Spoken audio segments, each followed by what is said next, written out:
সমুদ্র সৈকতের সাথে ভগবানের এক অদ্ভুত সম্পর্ক আছে। সমুদ্র সৈকতের স্নিগ্ধতা এবং ভগবানের চরণের আশীর্বাদ নিতে তাই বারবার ছুটি পুরীর জগন্নাথের মন্দিরে। সেখানে আছে শান্তি, ভাই বোনের অটুট ভালোবাসা। তিনি হলেন জগতের প্রভু, জগতের নাথ, প্রভু জগন্নাথ। তাই তো তার দর্শনের জন্য চলে গিয়েছিলাম কলকাতার অন্যতম স্থান খিদিরপুরের জগন্নাথ দেবের মন্দিরে, যার পাশ দিয়ে বয়ে চলে যাচ্ছে মা গঙ্গা। আজকের ভিডিওটি জগন্নাথ দেবের মন্দিরকে ঘিরেই। তো চলো জয় জগন্নাথ বলে ভিডিওটা শুরু করা যাক।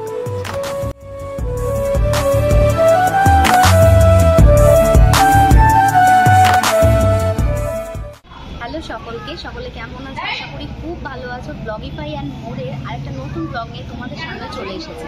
আজকে কিন্তু এসেছি আমি একটা নতুন মন্দির, সেটা হলো জগন্নাথ দেবের মন্দির, যেটা পুরীর মন্দিরের আদলেই কিন্তু নির্মিত কলকাতার খিদিরপুরে এই জগন্নাথ দেবের মন্দির নির্মিত হয়েছে। তো সময়ের অভাবে আমরা তো পুরী সবসময় যেয়ে উঠতে পারি না। এখন আমার সেরকমভাবে যাওয়ার দরকারও হয়ে উঠবে বলে মনে হয় না, কারণ কলকাতাতেই সেই জগন্নাথ দেবের মন্দির নির্মিত হয়ে গেছে। তো আমরা সেখানেই আজকে এসেছি। মন্দির কখন খোলে, মন্দিরের সন্ধ্যা আরতি কখন হয়, মহাভোগের সময় কখন, কিভাবে আসবে, সমস্ত ডিটেলস কিন্তু এই ভিডিওতে পেয়ে যাবে। তার জন্য তোমাদেরকে পুরো ভিডিওটা প্রথম থেকে শেষ অবধি দেখতে হবে। চলো ভিডিওটা শুরু করা যাক।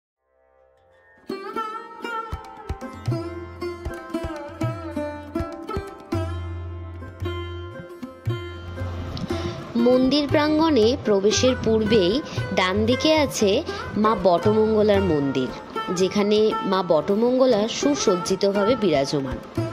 মন্দিরে প্রবেশেই দুই সিংহস্তম্ভ স্বাগত জানাচ্ছে এবং সামনেই বিরাজমান রাধাকৃষ্ণের মূর্তি। মন্দিরের ভিতরের ডান দিকে রয়েছে যজ্ঞস্থান, যেখানে যজ্ঞ এবং নাম কীর্তন হয়ে থাকে। মন্দির প্রাঙ্গণ অতি সুসজ্জিত, সবুজে ভরা এবং পাথরের নিখুঁত কারুকার্যে পূর্ণ। বলে রাখি, জগন্নাথ দেবের মন্দিরের পাথর পুরী থেকে আনানো হয়েছে। তোমরা চাইলে জগন্নাথ দেবের কাছে পুজো সমর্পিত করতে পারো। পুজো দেওয়ার সমস্ত উপকরণ মন্দির প্রাঙ্গণের ভিতরে পেয়ে যাবে। 51 টাকা থেকে উপকরণের সামগ্রী পাওয়া যায়। মন্দির যতক্ষণ খোলা থাকবে ততক্ষণই পুজো দেওয়া যাবে। পুজোর উপকরণ সামগ্রীর ঘরের ঠিক পাশেই রয়েছে ভোগের কুপন সংগ্রহের ঘর। ভোগ সংগ্রহ করতে গেলে একদিন আগে কুপন কাটতে হবে। ভোগ মন্দিরে বসে খেতে গেলে 150 টাকা এবং পার্সেল নিয়ে গেলে 180 টাকা। কম সংখ্যক মানুষ থাকলে ভোগ একটি স্থানে খাওয়ানো হয় এবং বেশি সংখ্যক মানুষ হলে অন্য আরেকটি স্থানে ভোগ খাওয়ানো হয়। কুপন সকাল 11টা থেকে সংগ্রহ করতে হয় এবং ভোগ খাওয়ানোর সময় দুপুর 1টা থেকে শুরু হয়।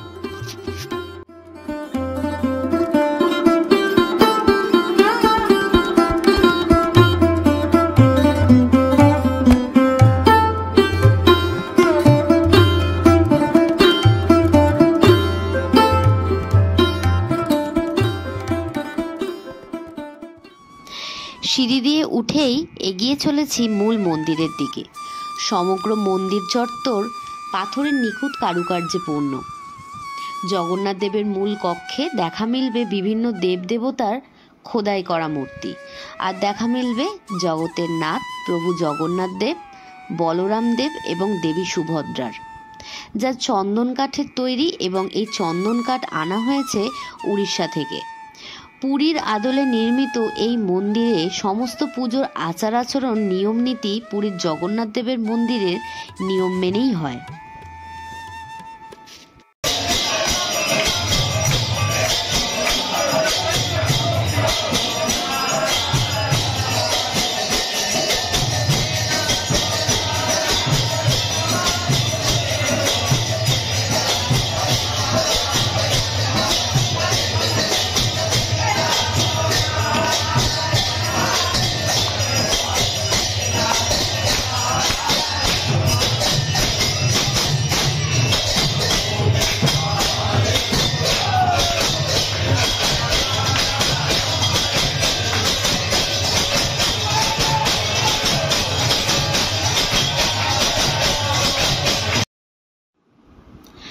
আমরা বিকেলে মন্দির দর্শনে গিয়েছিলাম। তাই মন ভরে সন্ধ্যা আরতি আর নাম কীর্তন দেখতে পেয়েছিলাম। সে ছিল এক অপূর্ব সন্ধ্যা আরতি। জগন্নাথ দেবের প্রার্থনা, নাম কীর্তন, যার মধ্যে দিয়ে সকল মানুষ নিজেদেরকে কিছুক্ষণের জন্য জগন্নাথ দেবের চরণে সমর্পিত করে দিয়েছিল। আমরাও কিন্তু নিজেদেরকে বাদ দিইনি।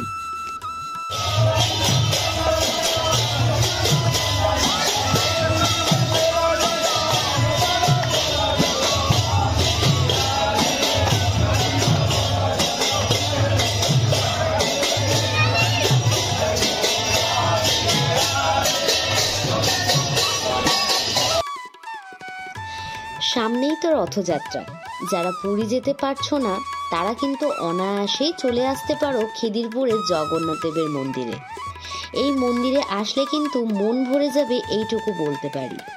মূল মন্দিরকে বেষ্টন করে আছে অনেক ছোট ছোট মন্দির, যেমন গণেশ মন্দির, সরস্বতী মন্দির, হনুমান মন্দির, বিমলা মন্দির, সূর্য মন্দির, লক্ষ্মী মন্দির, ভগবত মন্দির, শিব মন্দির এবং রয়েছে সুবৃহৎ রথের চাকা।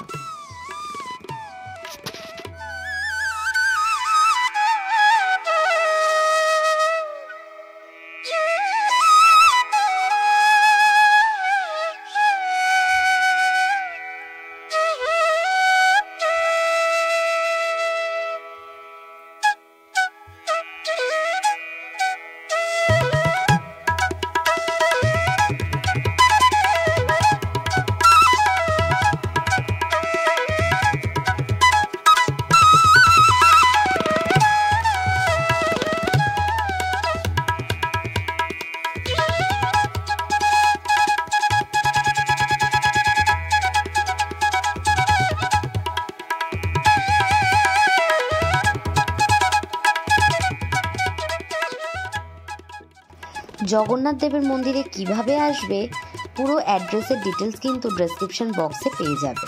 আর ভিডিওটা কিরকম লাগলো অবশ্যই কিন্তু কমেন্টস বক্সে জানাতে ভুলো না। আবার দেখা হবে নতুন কোনো ভিডিওতে। ভালো থেকো, সুস্থ থেকো, আর সকলকে জানাই আগাম শুভ রথযাত্রা।